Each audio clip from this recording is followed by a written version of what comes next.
Boom. All right, I think we're live. Guys, if you can hear me, whoa, what we got going on with the hair? Not really sure. Too late to fix it, but we got some crazy stuff going on with the hair. I think we're live. Guys, hang tight. It's not looking much better. It's okay. We're just got to roll with it. All right, guys, good to have you on. If you can hear me, please let me know in the chat so I know that we are good and cranking and I can see myself in the camera. And again, I don't know what we got going on here, but it's getting pretty interesting. But it's Monday, so what do you do? If you can hear me, please let me know. I see a few people on. Let me know so that I can start going in full confidence, and we'll start ripping. All right, Ron Nava says he can hear me, and that means we're good to go. So here's what we're going to do. I got a lot I want to cover. And I don't have that long. I'm going to be on here for 1 hour at the very, very maximum. And then I'm cutting this thing. So I want to jump right in. And I appreciate you guys. There's Aaron Vogler. I understand, or I know who you are, bro. So let me go ahead and do this. Let me pull up my notes so I don't forget anything. And let's ride. Let's freaking rip and ride, and let's do this. Give me one moment. Okay, boom. Okay, first and foremost, guys, I gotta crack open a little beverage here. You got what we call it. You got to wet the whistle. You got to keep the everything greased and juiced. And some of you guys are going to look at this and go, oh my gosh, dude, what are you doing drinking Perrier, lemon flavor? Well, here's the deal, y'all. I'm trying to always make sure that I have control over myself and nothing has control over me. And one of the things that has control over me right now is this little substance, this little white powder, not what you're thinking, but this little white powder called caffeine. And I am getting off of caffeine, as I like to do every couple months. I like to prove to myself that I'm not controlled by it, even though I know right now I'm very controlled by it. So I have been weaning off, and I've gone down to 1 caffeinated beverage per day. And so I'm trying to replace it with something else. I don't know. This isn't great, but it is. So anyway, if you're wondering why it's not the Monster, this is exactly why. Man, oh man. Okay, guys, let's freaking do this. Guys, gals, friends, family, if you're on. Uzair says no caffeine Monday. Yeah, no caffeine. I'm down to 1 beverage a day. So that's just a little snippet into what's going on in my life. So guys, welcome. If you can hear me, great. If I cut out or the audio for some reason stops working, please let me know. But welcome to episode 5 of Makin Hay with Dre. And today we are going to be talking about niches. Niches, and the riches are in the boring niches. And I know you guys, if you're like me, you've been in other groups, you've heard people talk about this. There's this cliche saying out there that the riches are in the niches.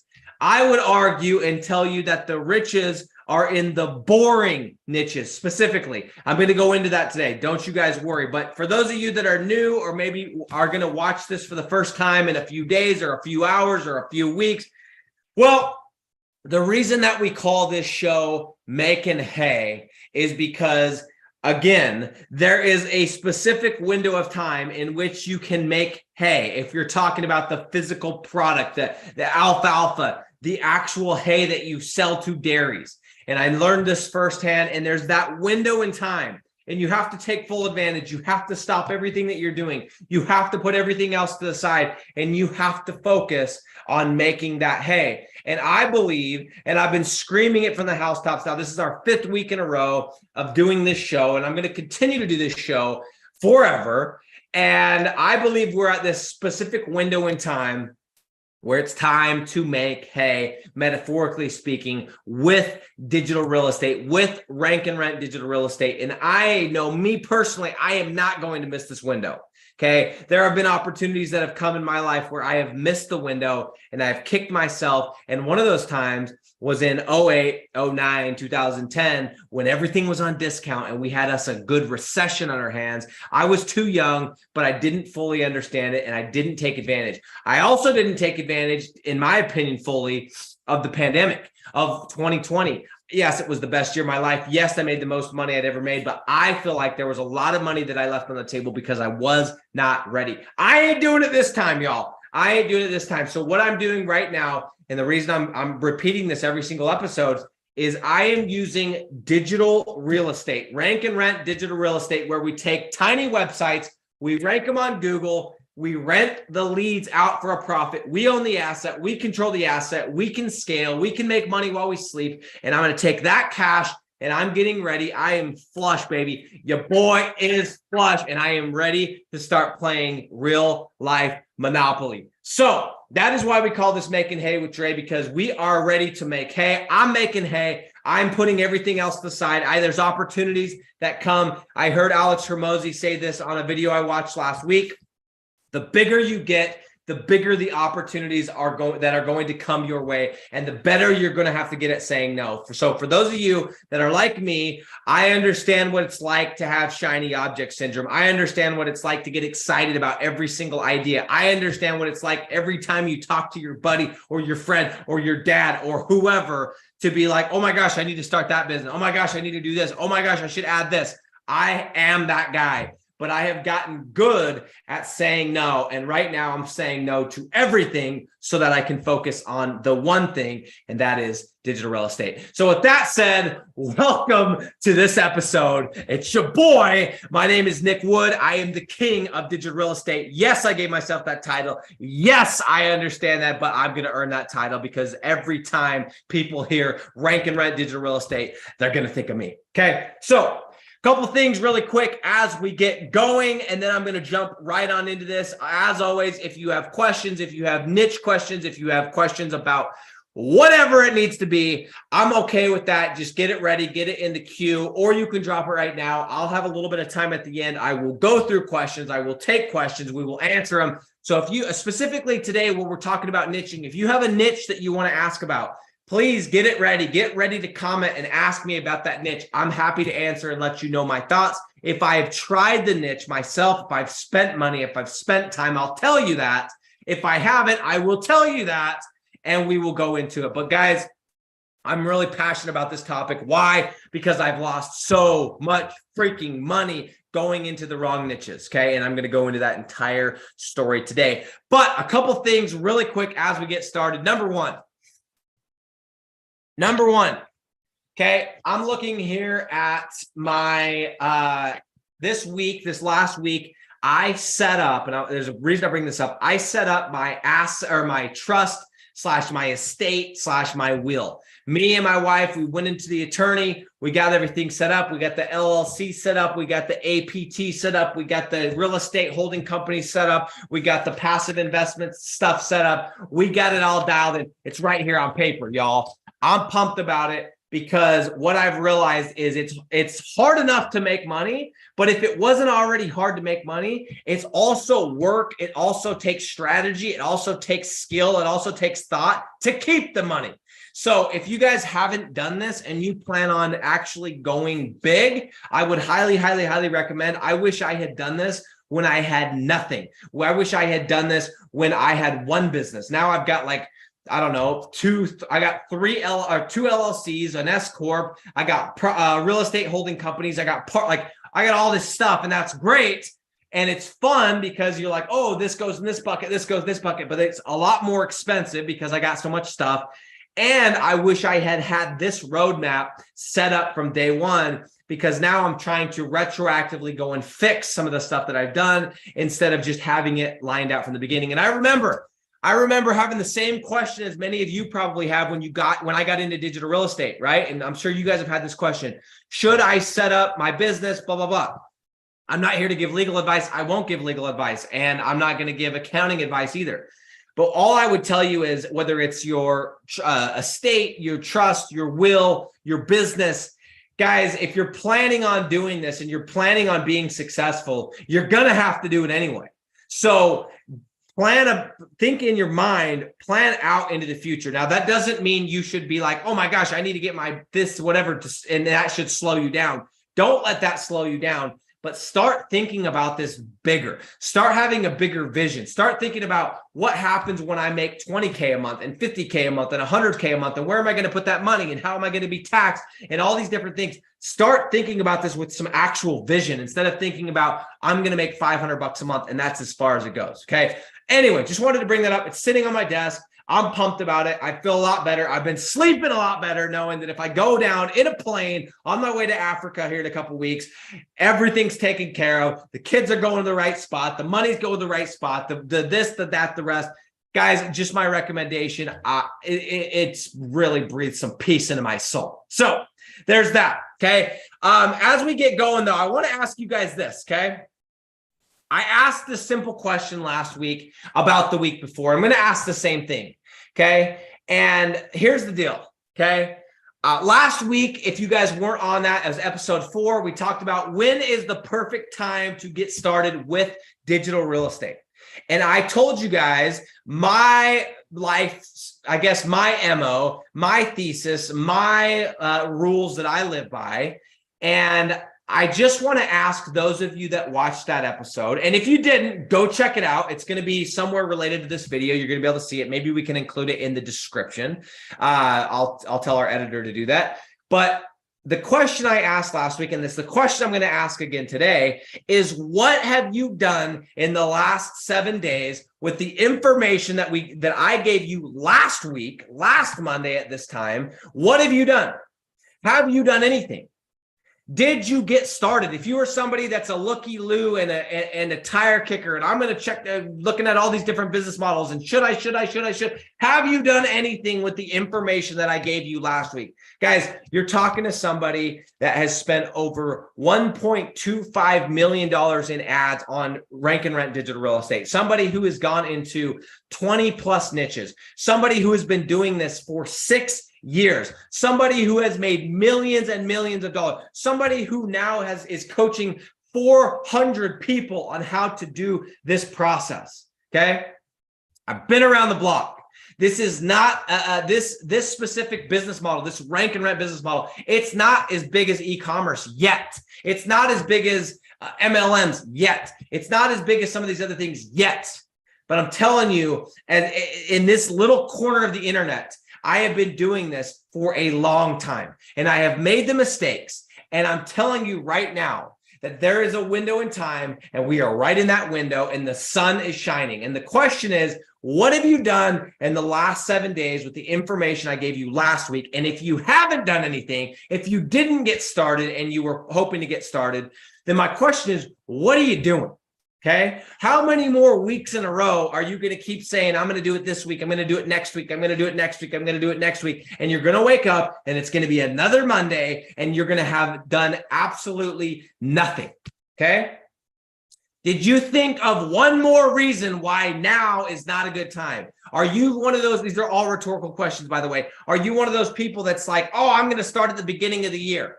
Oh, I don't want to make any extra money because then I'm going to have to get paid taxes on it. Oh, this or that or the rest. Are you one of those people? Are you one of those girls? Are you one of those guys? And the question I'm going to ask you, and I want you to take into this call and into this next week, is if not now, when? Let me repeat that. If not now, when? What, or better, maybe better said is let me say it this way. What has to change? How much longer do you have to wait? How much longer do you have to sit in a situation you dislike before you're actually going to make the jump, before you're actually going to put pen to paper? How many more calls do you need to listen to? How much more screaming do I need to do before you jump into it? And guys, I don't care if you decide to go do a different program. I don't care. I don't. And you probably think that I'm just saying that. I don't care if it's mine. I don't care if it's somebody else's. Just Get started. And you know why I say that is because if you do go to somebody else's, you're eventually going to end up to mine anyway, because you're going to find out this ain't about learning how to get the lead and whatever. It's about learning how to sell it and making money. Okay. The people that make the most money are the ones that know how to sell it. So I know whether you go and start some other bogus thing or go to Udemy and buy a $20 thing, I just need you to get started, because eventually you'll come to me. Eventually, you'll realize that just because you know how to build a website, that's not the end of it. And just because I know how to backlink, that's not the end of it. Okay. You'll learn this in due time. I just need y'all to get started so that we can eventually make our way to your boy. Okay. That's the whole game.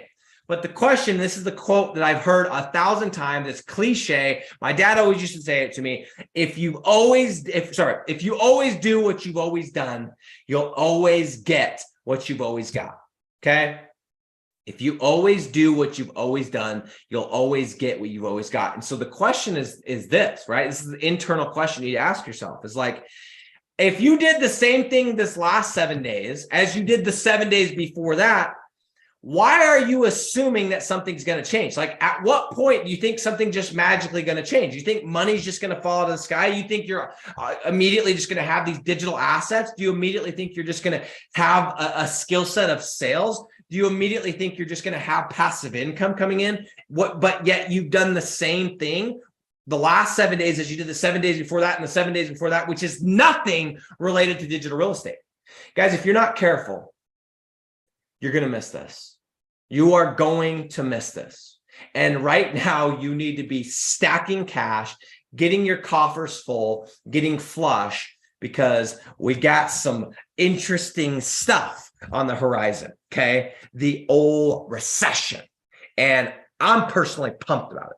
Okay. And some of you guys are going to say, oh, it's going to come back. And you know what I love is the mortgage guys. I love me some mortgage guys. Oh, the rates are going to go down. Or the real estate guys. Oh, it's all going to change. Of course you're going to say that, bro. It's because your livelihood depends on it. Okay. I don't think it's changing.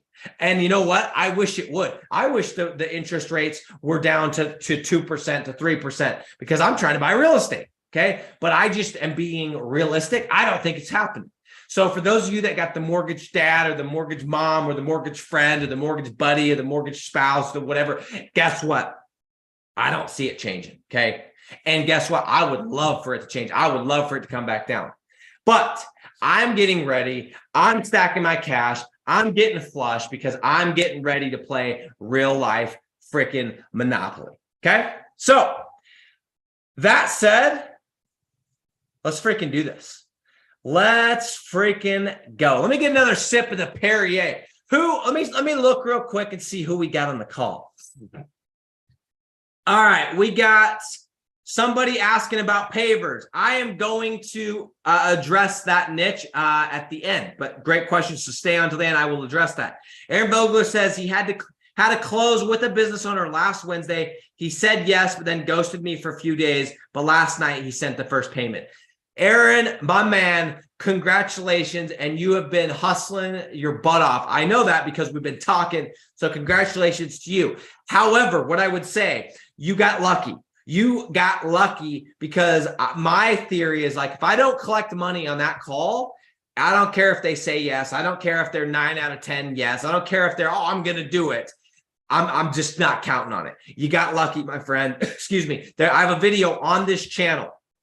I'll try and dig it up. It talks about drilling the hole. Okay. And it will make sense when you watch it. But the way that I do this, because I've lost too many deals. And by the way, congrats, shout out. I don't want to diminish. I want to save you from losing deals. Do not get off another call, another Zoom without collecting money. If I get off a call without money, deal's done. I'm not even counting on it. And then if I get it, cool. I always get money. I don't care if it's $50, $100, $200, $500. I always get a partial micro commitment right there on the spot. But anyway, looks like you did it well. You sold him. He came back, but I would not count on that every single time. So just my 2 cents, but congratulations. Okay. Unfortunately, our leads have tanked. So this first month is 125 a week, but he knows we're going to raise it 250 a week. Dude, I'll take 125 a week all day. That's better than nothing. Okay. So that said, let's freaking dive into this. Let me get some Perrier, some lemon flavored Perrier. You know, as much as I go, And as much as I pretend that that's like getting better in taste, it's not. Okay. But it's staving off my hunger because I didn't have time to eat. All right, guys, let's talk about niches. Let's talk about the riches are in the boring niches. And I get a little bit excited about this topic because, and I wouldn't say like a giddy excited. I get a little bit fired up, a little bit passionate because I've spent so much money, so much time in the wrong niches. Okay.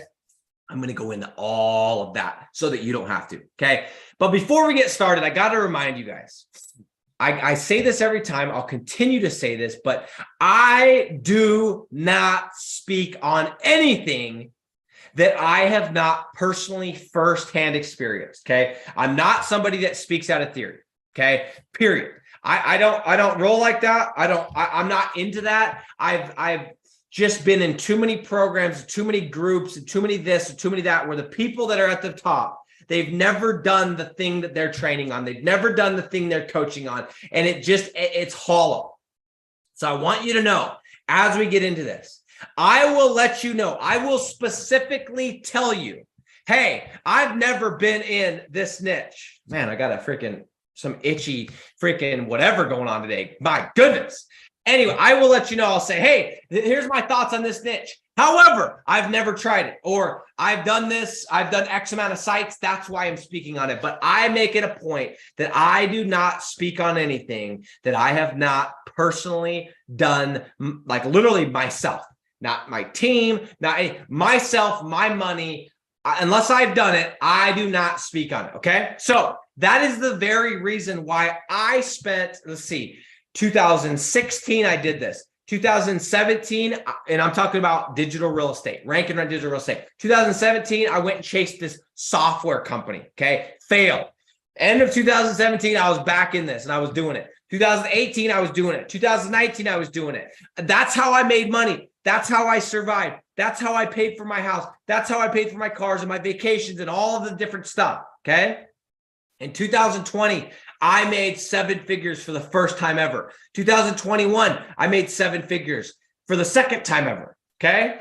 I did not start talking about this. I did not start sharing videos and posting and having a YouTube channel and a Facebook group and creating a course until I had made millions and millions and millions and millions of dollars doing this. So I want you to know that so that you, as I'm saying stuff, this is not stuff that I'm just theorizing or that I think it sounds cute or sounds whatever. I'm speaking from experience. Okay.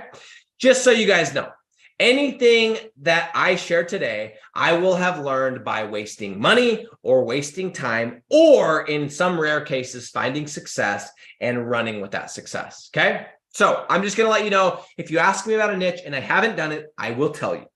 But I will also tell you the reasons why I haven't done it or why I did try it and what happened. Okay.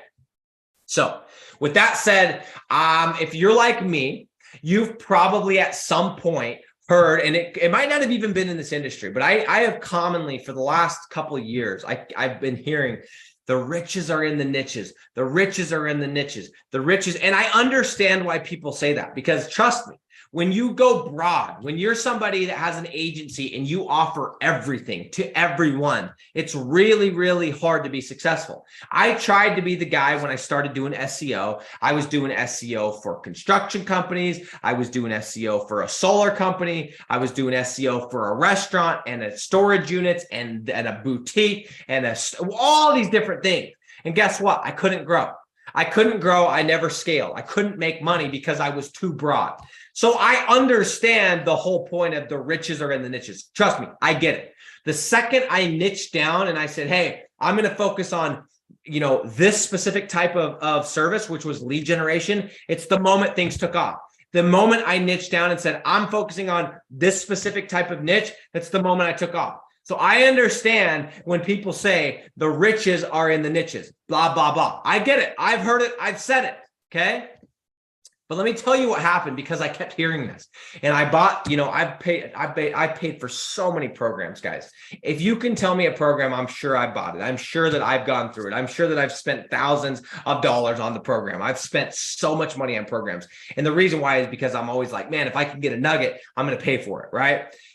But I'm going to tell you the very first program that I bought way back in the day, they kept saying, riches are in the niches. You just got to find that perfect niche. You just got to find that perfect niche. You just got to find that perfect niche. And I spent days, I spent weeks looking for that perfect niche. And in my head, the game was, you do your homework, you do your homework, you test out niches, you try out niches, you go through Home Advisor, you go through Angie's List, you look at the list, you talk to a buddy, you think, you write down niches, and you find this perfect niche, this niche that nobody's ever thought of, this niche that nobody's ever tried. And that is how you get rich. And you go and you hide that niche and you scale it and you go vertical. And I thought that was how you won. And because of that, I tried so many niches and I spent hours and hours and hours thinking of niches and testing out niches and talking about niches and theorizing about niches. What about this? And what about doing the chicken coops? And what about doing that? And all this stuff. Okay. That is how I literally spent my first couple of years. Is I thought the secret to scaling, I thought the secret to going big, I thought the way to get to 50K, 60K, 100K was finding that niche. Okay. And man, thank goodness that that isn't the case, because if that was the case, it would be impossible for all of us to get to that level. But that's not the case. Okay. And I'm going to tell you right now, one thing really, really quick is, for those of you that are just getting started and don't know what I'm talking about, I just want to make a note here. If you're brand new to this call and you're just jumping on, when we're talking about niches, I'm going to break this completely down. We're actually talking about what service or what business are you generating leads for, and putting that in context for this. So when I say niche, we're talking about the plumber, and I'm going to tell you if that's a good niche or not. So hold tight. We're talking about the concrete guy. We're talking about the tree removal guy. We're talking about the electrician. When we say niche, I just want to clarify that so everybody's on the same page. Okay. So back to what I was saying. I believe that the winning formula was finding that perfect niche, hiding it from everybody else, and going vertical. That's what I thought. I'm like, that's how I'm going to win. And I wasn't making a ton of money. And I was like, I just got to find the niche. I just got to find it. And trust me, guys, I've spent hours on Thumbtack looking at the different leads that they generate. Oh, what about that? What about that? What about that? What about photography? What about this one? What about that? And I mean, guys, I have lists and lists and lists of niches because I thought that was the game. I thought you just needed to find it. Well, there's a couple of problems with that. And the other thing that sucks is if that was the case, or you subscribe to that belief, you're going to be testing out niches for years and years and years. And then what's going to happen to you is what happened to me. Because of this mentality, because I thought that finding that perfect niche was the game, I developed a scarcity mentality. Like I literally went from Mr. Friendly, let's talk to, people in these groups, let's talk to people that also do this business.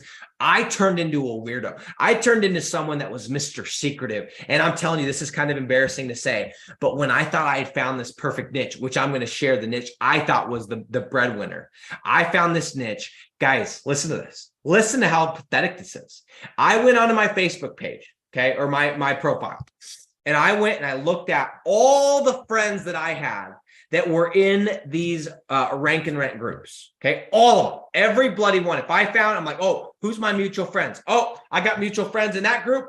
Unfriended. And I unfriended every single person that was tied to another group. Every single person that was in the rank and rent space, every single person that was in the digital real estate space or the digital marketing space, I deleted as a friend.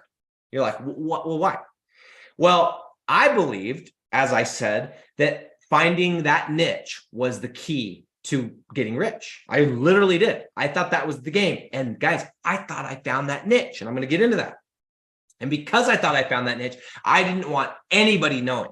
I didn't want people to go through and see what pages I'd like and go and see who some of my friends were and go and see what people were commenting on my post, because maybe that was a client and maybe they would follow the breadcrumbs and find out who it was, right? As I know this sounds pathetic, and maybe some of you guys can relate. This is how I thought, because I thought that finding that niche was the key. And I'm telling you guys, it created this scarcity mentality that I'd never experienced in my entire life. Imagine how lonely that is. Imagine not being able to call anybody or not being able to communicate with anybody in these groups and just being by yourself because you don't want anyone to find out about your niche. Imagine every time you talk, to making sure you don't divulge anything about your niche. Imagine every single time somebody who doesn't even know what rank and rent is asks you what you do, you can't even tell them the niche because you're so worried they're going to tell somebody else that it's going to get diluted. It's pathetic and it's not true. Okay. And I'm here to tell you that the money, the riches are in the boring niches. Okay. Not in some crazy whatever niche that nobody's ever heard of. And I'm going to prove that to you. And that's how I made my money. And I've shown multiple people how to do this and how this is true. And I'm going to show you how to completely change your mindset. Okay. So I'm going to tell you real quick, I'm going to go through a list of niches that I have personally tried. Okay. And guys, this is me spending 15 seconds, like just listing them out. I know there's more because they kept coming. And as you guys ask me about niches, I'll be able to tell you if I've tried it. Okay. Here's some of the niches I've tried. Some of these you guys have heard me talk about. Probably a lot of them you haven't, but every single one of these, I have spent money trying to generate leads. And in most cases have failed. Okay. Number one, HVAC. I've spent money in that niche. Number two, plumbing. Number three, electrician, electrical work, whatever, electrician. Number four, towing. Once again, for those of you just hopping on, these are niches I have spent money in. I have spent money in most cases, lost money in. Number four is towing. Number five, masonry. Number six, stucco. Okay, some of you guys, some of these may not make a ton of sense if you're out of the country or you're in a different part of the US, whatever, that's fine, but just hear me out. Stucco. Number seven, concrete. Number eight, duct cleaning. Number nine, tree service. Number 10, fire restoration. Number 11, water restoration. Number 12, mold remediation, mold removal. Number 13, listen for this, golf lessons. Number 14, window tinting. Number 15, solar. Number 16, roofing. Number 17, drywall. Number 18, assisted freaking livings, y'all. Assisted livings. I don't even know what number I'm on, but another one that I know I spent money and lost money in was home security system. Oh, I just thought of another one. Let me go ahead and write this down because, well, I know I lost money in it. Pest control. Okay. I'm sure more will come. That's a quick list of some of the niches which I have spent money, spent time, and in about, I'd say 90% of those niches, 95% of those niches, I lost money in. Okay. I have been around the block. Now, if any of you guys have questions about those niches, I am happy to answer them because I have tested those niches. And I'm talking about not just one, with the exception of assisted living, which I only did one website for. All the other ones that I mentioned, I did multiple projects, multiple websites, multiple cities. So I can speak on those things. And if it's something else and I've tried it and I just forgot, oh, here's another one, landscaping. Man, I got so many niches I've lost money in, it would scare you, okay? But here's the deal. Let me tell you what happened to me. I tried, I think I missed, I saved this one, okay? So here's what happened. After I tried all these niches, and here's where this gets good, okay? I thought I had found the golden niche. Guys, y'all have seen Willy Wonka in the Chocolate Factory when he finds the golden ticket and him and his grandpa or his uncle, whatever, skipping around the house. I thought I had found the niche. I'd spent thousands of dollars, tens of thousands of dollars testing out niches. And when I found this one, I thought, oh boy, I found it. Okay. And that golden niche, guys, listen to me. The niche that I thought was the golden ticket, the niche that I thought was my freaking road to riches was basement waterproofing. Okay. Basement waterproofing. Now, for those of you that are out of the country, for those of you that don't know what that is, basement waterproofing is essentially when these companies, they go into these basements and there's a system and they go and they extract the water out that's in there if there is. And then they go and they create this drainage system so that all the water that does come in can get pumped out. And then they put this line. It's this big deal, and it's high ticket and all this different stuff. And guys, when I discovered basement waterproofing, I was like, yo, I discovered it. We're going to get rich, baby. And I told my wife, I'm like, this is it. This is it. And if you guys have seen any of my stuff in my Facebook group, last week we did a live, me and Cowboy Kyle, he was working with me at the time. We thought we were getting rich, baby. We thought we had discovered gold. Now, this was completely by accident. I found out this niche completely by accident. It was through a gentleman that I was trying to sell something else, who let me know that he did this service. And I thought I discovered gold. And I did every single thing wrong. Every single thing wrong. I didn't do my homework on the city. I didn't look at these different angles of the niche. I did everything wrong. Okay. I didn't build a great website, but I got lucky. Okay. I got lucky because the city that this guy needed leads in was not that competitive of a city, which is a miracle because this is such a competitive niche. But I got super, super lucky. I built the site, and the site eventually started getting leads. Now, in hindsight, this is back when it was super easy to toss up GMBs. I'm pretty sure I used a freaking PO box for this GMB. Anyway, calls started coming in. Now, here's what was so good about this deal, and this is why I got confused, okay? This business owner, he was the perfect business owner, okay? So number one, it was the perfect city. And number two, he was the perfect business owner. And what I mean by that is this kid, he wasn't really a kid. He was like 30, but he was hungry. He had just broken off and done his own thing. He was stuck under a franchise. He'd just broken off and done his own thing. So he was hungry for business. On top of him being hungry for business, he was very good at sales. He was a really, really good salesman, like very, very good. So he was closing enough deals where he was like, dude, these leads are dope. Okay. And number three is he was super chill. He was really cool and he was really, really fair. So what I mean by that is this is how this worked. This is why this worked, okay? Is we came to an agreement and he was really cool and he would pay me $100 every time the phone rang. Every time. If it was a duplicate, $100. If it was somebody that he had already come in from his website, $100. That's what I mean by duplicate. If it was a spam call, $100. If these people didn't answer the phone, like they talked to him and then they wouldn't schedule an appointment, $100. Okay.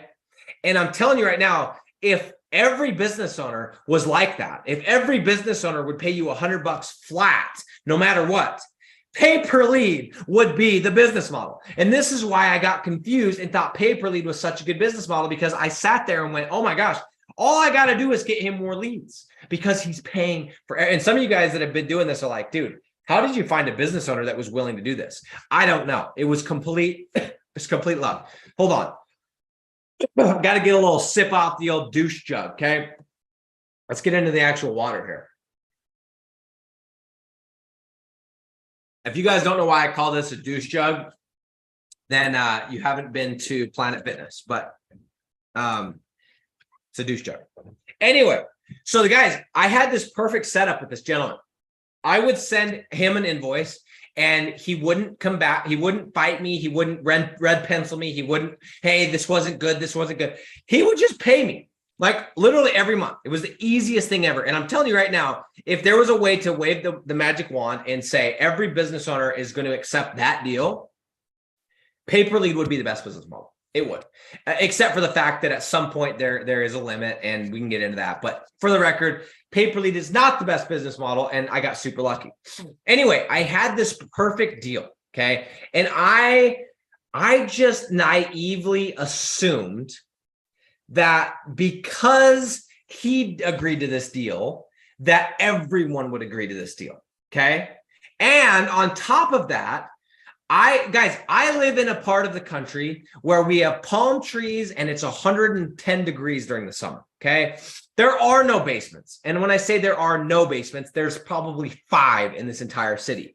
There's no basements. You know what else? There's no moisture. It doesn't really rain where we're at. Now, of course it rains, but like compared to some of the places in the South and the East Coast and whatever, it does not get that much moisture. That's why if you look at some of my photos, it's like just desert and it's red rocks. Okay. So I did not know that basement waterproofing was this huge industry. Because there's no basements and because there's no moisture here, when I heard of basement waterproofing, I was like, dude, that's a really secretive niche. I didn't even know. And you know what's pathetic? I didn't even do my homework enough to check and see how big of an industry it was. I just did this deal with this guy and I got lucky and I made a couple bucks and I thought I had discovered gold and I thought I was that great and that good and I was going to go nationwide. What I didn't realize is that I was about to get into one of the most competitive niches in the freaking country. And I was getting ready to go against behemoths, massive companies with $1 million per month budgets, let me repeat that, $1 million per month marketing budget type of companies. That's the caliber of stuff I was about to go up against. I didn't know. Okay. So what did I do? Little old Nick. What did he do? This is back when he wasn't the freaking king of digital real estate, when he was nothing more than a little peasant schoolboy. But I went and I built 100 freaking websites in the basement waterproofing niche. Because why not? YOLO, baby. Why not build 100 of them, right? Because one of them worked. I went and I built 100 websites in this niche. And guys, this is the saddest, most embarrassing part. I still did not even know how to properly choose a city. And for the record, with that note, next week, we're going to be talking about how to pick a city. So make sure you don't miss next week. But today we're talking about niches. So here I am, I go and I build 100 of these things and I don't even know how to pick a city. I thought because I had this one city that was good, that the deal worked, that the numbers worked, that I had this secret formula, and the formula sucked, man. The formula sucked. Why do I know that? Because I built 100 of them and none of them worked. Okay. And this is what ended up happening is I just thought I had this perfect niche and I went and I built 100 sites.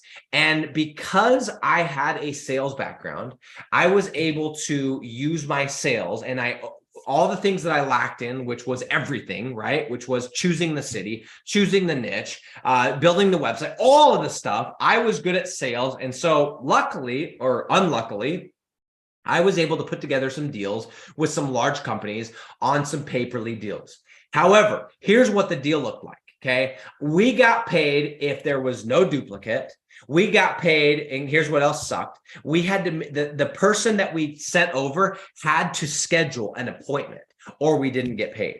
So it couldn't be a duplicate. It couldn't be, they had to schedule. So then comes the question of like, what happens if you send a lead and they don't get a hold of them? Do I take the blame or do you take the blame, Mr. Business Owner? Well, you can imagine how those conversations went. So what did I do? I went ahead and I hired a team. I started hiring people and I had those people answering the calls. So they would answer the call live. They would transfer the lead to these companies. And I just thought I was just making money hand over fist, right? Meanwhile, my websites weren't ranking. Meanwhile, for those of you that are in my digital landlords program, you're like, dude, the cost per click is astronomical. I know now.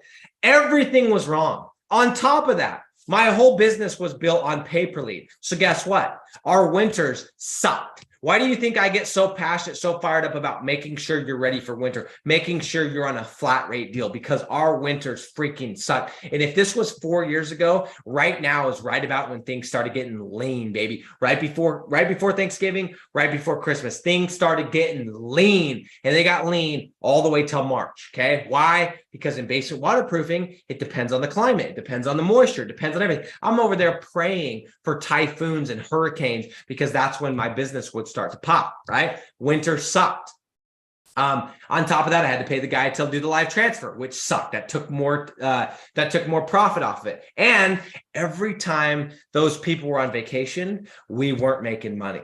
Okay. Because guess what? No leads were getting transferred or else I had to do it. Okay. And so guys, and then lastly, as I always preach, if you guys think that pay-per-lead, and I'm not even going to go into this right now. In fact, that's probably a topic. Let me write that down. Why pay-per-lead sucks. That's a topic for an entire episode, and I could rant and I could go and I could go. But what always happens is the business owner, whether it's a little mom and pop or whether it's a freaking national behemoth, at some point, the number will change depending on the company, but at some point there will be too many leads and they will stop wanting to pay you for the exact price. They are going to want to start paying you lower pricing because they're paying for so many leads. They are going to want to stop going to these outskirts. They're going to want to stop doing these jobs that are smaller than $5,000, and et cetera, et cetera. It is not a good model. Okay. Fast forward to 2020. And this is when I committed to getting, so in 2020, for those of you that haven't heard my story 600 times, which I've told it a lot, but I committed in 2020 to figuring this out, to figuring out digital real estate, because I wanted to get to $100,000 per month. Okay. And I realized as I started looking at all the deals that I had and all the clients that I had, I realized that the game was the flat fee deals. And I realized, I started to look around at some of these deals, that the ones that were the lowest maintenance, the clients that were the easiest to work with, the clients where I almost forgot they were clients, they were in the most basic freaking niches out there. All of them. Okay. Concrete, tree service, towing. Hate that niche, by the way. We'll get into that, but this is at the time. Duct cleaning. Okay. These are the niches. And some of you guys are like, there's some other niches that you usually talk about. I didn't know about those niches yet. I'm coming. Okay. I looked at it and went, okay, I'm over here chasing golf lessons and I'm chasing basement waterproofing and I'm chasing assisted living and I'm trying to reinvent the wheel. Meanwhile, my best clients, my most loyal clients, my most low maintenance clients are in the most no-brainer freaking niches out there. And at some point in that first quarter of 2020, right before the whole thing blew up and the whole pandemic blew up, I realized, I'm like, okay, Nick, you're overthinking this, man. What if, and this is the theory that I had at the time, and now it's not a theory, now I've proven this, but I thought to myself, what if it's not about picking that crazy, weird, obscure niche that no one's ever thought about? What if it's about making money in these boring niches and mastering these boring niches and speaking the lingo and branding myself as an expert in these boring niches and figuring out how to pick the city? We're going to talk about that next week. What if that's the game, and doing it and figuring out how to sell a deal on a flat fee basis? What if that's the game? That's the theory that I had in Q1 of 2020. And I freaking ran with it, and we tested it and we sold deals and we kept doing it, and we did another deal and it worked, and we did another deal and it worked, and we had and now we got 4 concrete deals and we got 3 tree service deals and we got a couple duct cleaning deals, and I'm finally starting to make money, and I'm finally starting to realize, oh my gosh, all these years I've been trying to find this golden ticket, this golden nugget, this niche that no one's ever thought of. And the money has been sitting right in front of me the entire time. Okay. And I want you guys to know, I have made 90% of my money, 90 plus, probably closer to 95, but at least 90% of all the money I've made in 3 to 5 niches. Let me repeat that. I have made 90+% of the money that I've made. And keep in mind, this is the 3rd year I'll make 7 figures. And I have done it in 3 to 5 niches. And those niches are not sexy. Those niches are not exciting. Those niches are not something you've never heard of. These are niches you all know about. Okay. All of you, if you've watched any of my videos, or you've followed my TikTok, or you've been in my Facebook group, or you're following my Instagram, which you should be doing all of, by the way, because I share different content. Just a quick plug for my stuff. Okay. I have made all of my money in 3 to 5 niches. And I want to repeat how I started this call. The money is in the boring niches. The money is in the boring niches, not in the crazy niches, not in the, I'm going to do the chicken coops and the well drilling and the this and the that and all these crazy things. The money is in the boring niches. Okay. This is not something I'm theorizing over. It is something that I have done. It is something that I have proven to myself year in and year out. It is something that I have shown multiple students and help multiple students scale up their business to $40,000 plus in these boring freaking niches. Okay. So I want to tell you really quick my criteria for picking the right niche. And then I'm going to go into comments. Okay. Any questions, comments. So get those things ready because we're getting short on time. Oh my goodness. The time is freaking passing like crazy. So here's my criteria. Number one criteria for picking a niche. It has to be high ticket, or the profit margin has to be dang near 100%. Okay. So what do I mean by that? High ticket, in my opinion, would be at a very, very, very, very minimum, $2,500 minimum, up to about 20K. And by the way, I believe when you get too high ticket, that becomes a problem. And I'll get into that as well. Or you can go into some of these niches where the profit margin is almost 100%. Duct cleaning. There is literally no overhead in duct cleaning other than your labor. So the profit's like 75, 80%. Ridiculous. Okay. That's the only reason duct cleaning works. So the niche has to be high ticket or it has to be high profit. And if you can find niches that are both, that is when you are into the money. And sometimes, and a lot of times, those are niches that are right in front of your freaking face. So that's number one. Number two, this has to be a niche that is not a storefront. Okay. So why is that? Well, it's because most people, when there's a storefront niche, they buy differently, right? When it's something where you go in and you look at a product. So for example, here's another niche I forgot I did. Let me go ahead and write this one down. Hold on. I forgot I did this one. I have two sites I can think of. I tried this out in flooring. I tried flooring. I tried tile flooring. I tried this flooring. I tried that flooring. Flooring did not work. And I have a couple different reasons why I believe it didn't work. But one of the reasons is because when you're doing flooring, a lot of times you go into the place that offers flooring and you look at the different products. You look at the LVP and you look at the wood tile and you look at the this or the that, and it has a storefront, which typically is associated with it's branded. Okay. Which goes into my third point, which is there can't be brand loyalty. Okay. There cannot be brand loyalty. So I just thought of another niche. I'm not even going to write it down, but I've got like three more I just thought of: awnings, excavation, pool. I mean, I've got into so many niches. They're just coming to me right now.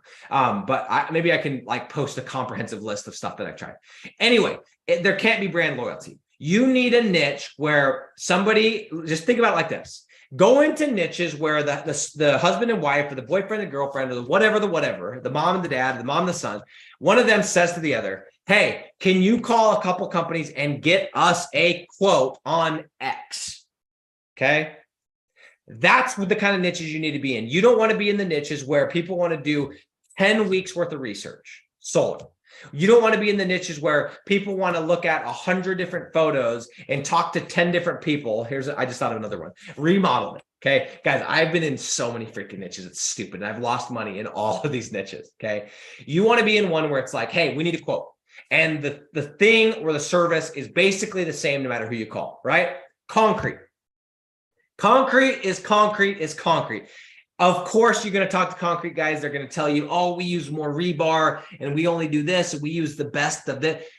But let's be real. It's all pretty much the same, right? To us as the consumers. Duct cleaning. Okay, I understand you might use some kind of special vacuum or whatever. But to me as the customer, the homeowner, I just need you to fix the problem. I don't care. Okay. Tree service. Okay, cool. You use a special saw extraction method. Awesome. I just need it out. Okay. Those are the niches that do the freaking best. Not the one where you're going to look at 4 different companies and we're going to interview this remodeler and look at the projects he's done and look at his reviews and look at his, let me talk to some of your people. No. We want to go into the ones where it's a problem that needs to be fixed, today. We need a couple quotes. Boom. Okay. No brand loyalty. And lastly, I try my best to make it as non-seasonal as possible, which I understand every niche to some degree is seasonal, because even concrete in the winter during Christmas, I don't think there's that many people getting quotes for concrete on Christmas Day, but I could be wrong.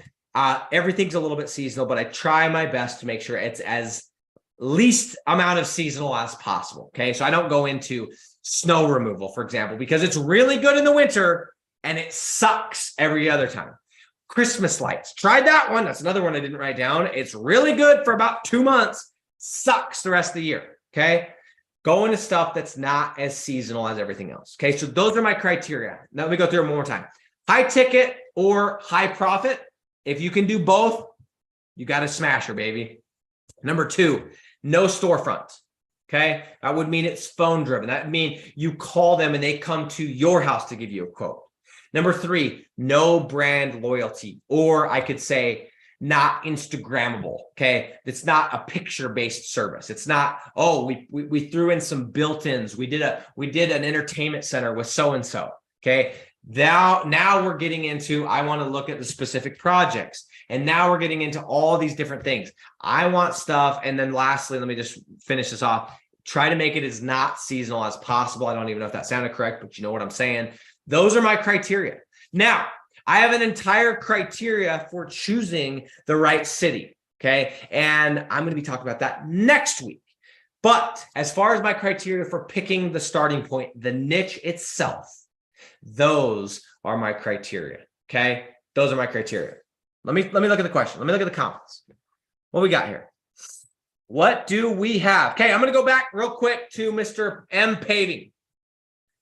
I have never done pavers. Okay. I can't speak too much on it. What I do know is I do not like landscaping, but I like services within landscaping. So I like concrete. That's a form of landscaping, right? I like masonry. That's kind of something that would be in landscaping. I like artificial grass. That's part of landscaping. I don't like landscaping stuff, but I do like the subservices. So everything I know about paving, I know people that do well with it. The question would be, what's the ticket size? Because to me, I don't know enough about pavers. I think it could work. I've just never done it. Okay. I think it could work and it's probably worth testing out, but I have never personally done it. Okay. Let's keep going. Aaron.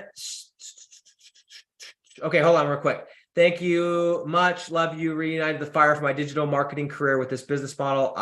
You're welcome. I don't know what Miles, you're welcome. Okay, Aaron, he guessed it, man. Aaron gets a shout out. He knew because he's been following my stuff. He knew it was basement waterproofing, and yes, it was. Okay, he said he remembered from one of my videos. Okay, Rachel B says closed her first deal in the last 7 days. Congratulations, Rachel. Happy to hear that. And it's like a drug, man. You want to keep closing those deals. Okay, let's see what questions we have about niching. Desar says, do you typically have a basis for how much you spend on Google before pivoting to a new city or niche? That's probably going to be more of a question we're going to answer when we talk about Google ads and that kind of thing. But it's yes and no. It kind of depends. Like if I'm spending money, but I'm getting leads and I can feel that I'm right there. I just haven't been able to get that right business owner. Then I'll keep going. But if I'm like spending a couple $100 on a niche and nothing's coming, or the leads that are coming suck, I'm out. Okay. There's too many niches. There's too much money out there to waste too much time, but you have to consider the other factors, which is time of year, economical stuff going on in the world, seasonality, all those different factors too, before you just can it. Okay. Okay. Keep going. Let's see. Impossible to predict at Rachel B. Just how many variables CPC or website speed, content. Wait. Sorry, I missed the question. If you're doing Google ads correctly, how many leads should you see coming in? So, and then Desar answered that with a pretty good answer, which, yeah, you're never going to know. Here's what I do know is if you keep a CPC, for those of you that don't know what that means, your cost per click is less than $5, or let's say it's $2, and you spend $20 per day, and you have a landing page that converts because you've tried it in 5 or 10 or 20 other niches, like I have. I'm pretty confident when I go into a niche and I look at the city and I look at the CPC, I'm always confident I can get at least 12 to 20 leads in a specific city based on the criteria that I set out for myself. I don't know exactly how to guess the exact number, but I can, with probably 90% confidence predict when I'm going to get at the minimum 12 leads. Okay. And for me, because of the niches I go into, I only need 12 leads. I only need 12 leads to get a $1,500 to $2,000 a month deal. Anything above that's just gravy. Okay. Rachel, hope that answers your question, at least to some degree. Okay, Greg, what's up? Enjoy Random says the Boring Company. Yeah, maybe we should copy Elon and just call it the Boring Company. The money is made in the boring freaking niches, at least with rank and rent digital real estate. This is speaking from experience. And here's what's cool. You guys don't have to believe me, and I don't want you to believe me. I want you to test this out. But think about it. If it's true that the money is actually made in the boring niches, that means that there's hope for everyone on here. Because then we can go and we can replicate and we can duplicate what I did, right? Because now we just got to go find, 30 to 40 good cities in a specific niche, and you can do what I did. But if it's not true and you actually do need some crazy niche, well, that means that there's not going to be that many of us that are going to get wealthy, because as soon as somebody finds that niche, the niche is done, right? I just don't subscribe to that, because it's such a scarcity mentality that I can't think about it logically, guys. It makes no sense, right? There's too many people making, guys, I have 2 people that started working with me last December that are making 2 people that are making over $45,000 per month that started with me less than a year ago. Okay. I have another person that's making over 30 grand. I have another person, actually, I probably have about 8 to 10 people that are making over 20 grand. Some of them are in Australia. Some of them are in Canada. Okay. There's too many people making too much money following my formula of making money in boring niches for this not to be true. But don't trust me, go try it. Okay. Okay, JT Moss says, what are your thoughts on emergency services? Example, emergency vet. Good question. So I don't love emergency services, because what happens, think about it like this. Let's say you're in a situation where something happens to your dog. Your dog has some catastrophic thing happen, and you need to go and call somebody, right?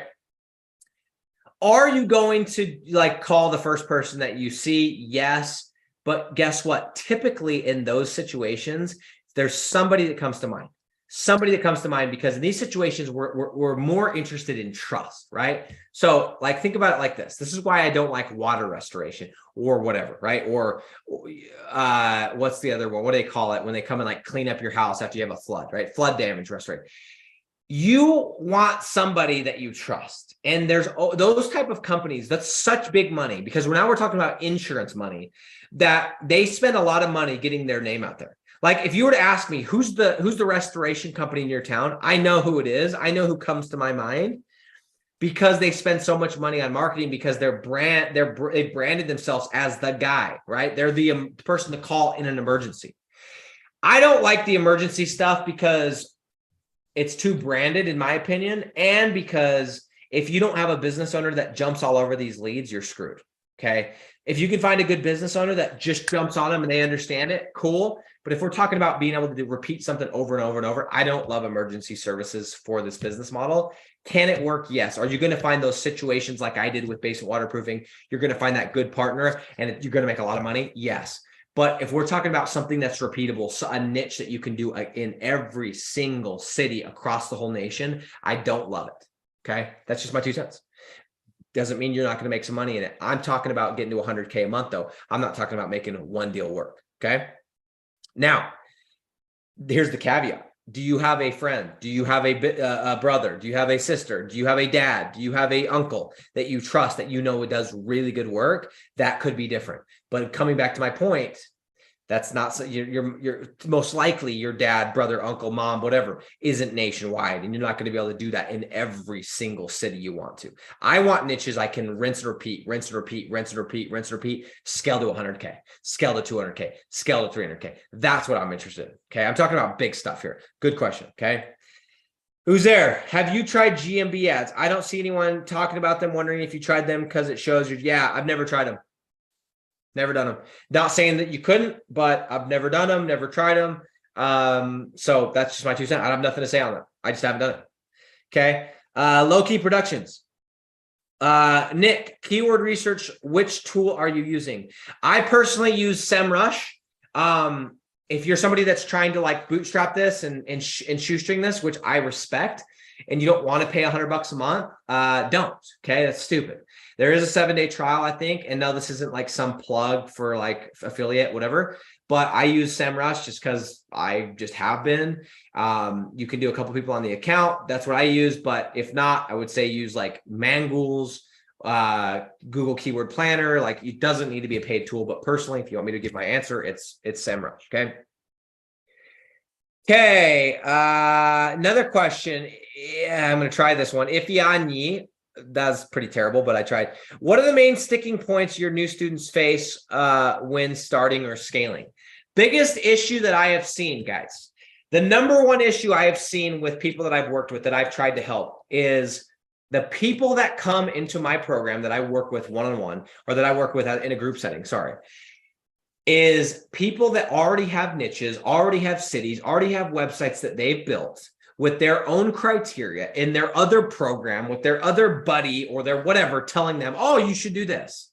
They come into my program and they go, well, I want to use your method, your process, your, system to sell these websites first.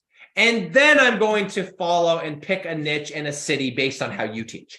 And that is a broken mentality and it does not work because I always tell people when they get in the program, I say, here's what I want you to ask yourself. If you had known what you know now, because you just watched my training, you just went through my course. If you had known then when you built this niche, this city, this website, if you had known that then, what you know now about what I just taught you, would you still have built that website? Meaning, does the CPC look good? Is the niche something I would go into? Is the volume there, etc.? If the answer is yes, go for it. Go and use my system, my process, my everything, my tools, and go and sell that city, that niche, that website using it.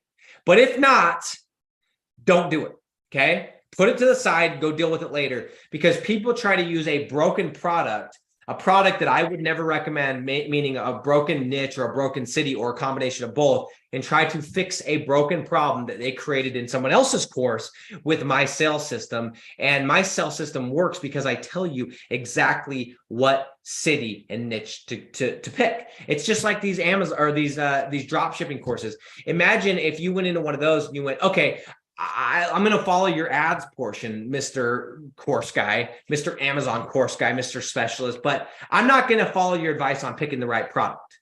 Makes no sense, right? So my stuff works when you follow it exactly, okay? So that's the biggest, to answer your question, the biggest sticking point, the thing that I see that holds people up or makes them get slowed down a little bit is they try for, a couple of weeks, sometimes a couple of months to sell these sites they never should have built. They get emotionally attached to sites they never should have spent $1 in. Trust me, I've done it. I held on to sites for years and years and years and years because, oh my gosh, I spent money and oh my gosh, I don't want to just get rid of this because I want to make, no, you made a mistake. Cool. Learn from it, get rid of it and go and follow the system. So again, to answer your question is people, they take their problems and try to fix them with my sales system when I've told them, do not do that. Okay. Don't, if you have a water restoration site that I'm not a fan of that niche and you're going to try and sell it, don't be surprised when it's not easy to sell. Okay. So anyway, I hope that answers your question. Guys, the riches are in the boring niches. Okay. As I already said, this is not, by the way, I have the best part about today. I'm looking at this. The hair is going crazy today. What a weekend, I guess. The riches are in the boring niches. I'm not speaking about this from theory. I've said this a couple times. This is what I discovered. This is how I scaled. This is how I went from making a few bucks a month, in 2019, December 2019, to making $100,000 a month in July of 2020.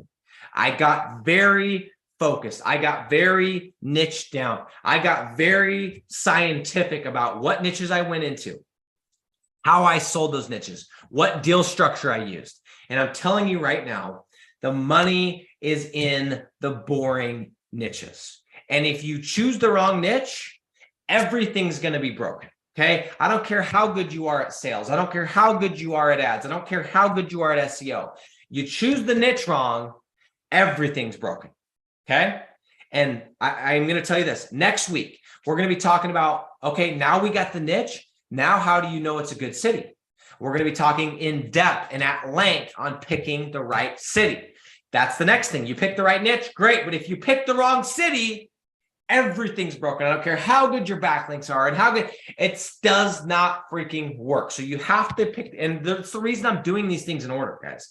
I'm starting with the niche, then we're going to go into the city, and then we'll keep going. Okay. I'm going to keep teaching you guys. I'm going to keep talking about topics that are relevant, topics that you guys need to hear, topics that you need to, and guys, we've spent about an hour on here.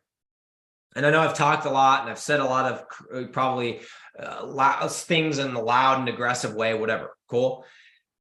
I have just literally shared with you in 60 minutes things that took me 6 years to learn, things that took me over $1 million to learn because I've spent the money. I've made the mistakes. I've done all the things freaking wrong.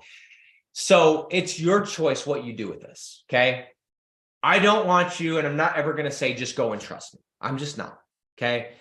But I would have you consider, as you think about what I talked about today, as you think about choosing a niche, as you think about getting started in this and what niche should you do, that I have done it. I have spent the money. I have made the mistakes.